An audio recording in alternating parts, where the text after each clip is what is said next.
মাঝে মাঝে মনে হয় আমি মানুষের কিছুই বুঝাইবার পারি না। যারে আমার মনের সবটা বলি, হেও আমারে ছাইরা যায়।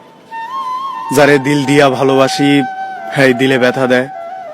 যার লাগি আমি সব করি, সব কিছুর বিনিময় তারে চাই, এত কিছুর পরেও হেই মানুষটা আমারে ছাইরা যায়, অবহেলা করে।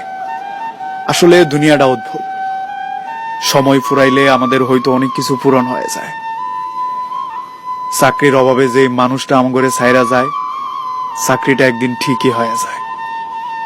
যে বন্ধু বান্ধব গুলোকে টাকার লাইগা আড্ডা দিবার পারি নাই, ঘুরবার যাইবার পারি নাই, টাকা একদিন ঠিকই হয়ে যায়, বন্ধু বান্ধব গুলো হারিয়ে যায়।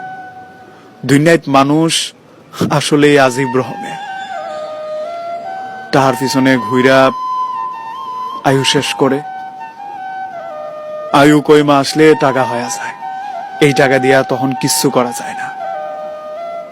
টাকার লাইগা অনেক কিছু হারাইছি জীবনে। শখের বন্ধু বান্ধব, পছন্দের মোবাইল, পছন্দের বাইক থেকে শুরু করে অনেক কিছু।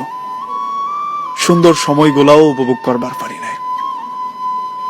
একটা মিডল ক্লাসে জন্ম নেওয়া ফোলা জানে টাকার অভাবে হারানো প্রতিটা জিনিস তার কাছে কতটা মূল্যবান ছিল, কতটা দুঃখের ছিল তার চোখের সামনে তার মার বৃদ্ধ হয়ে যাওয়ার দৃশ্যটা, কতটা কষ্টের ছিল তার বাবার প্রতিনিয়ত অসুস্থতার কারণে কাতরানো করুণ দৃশ্যটা।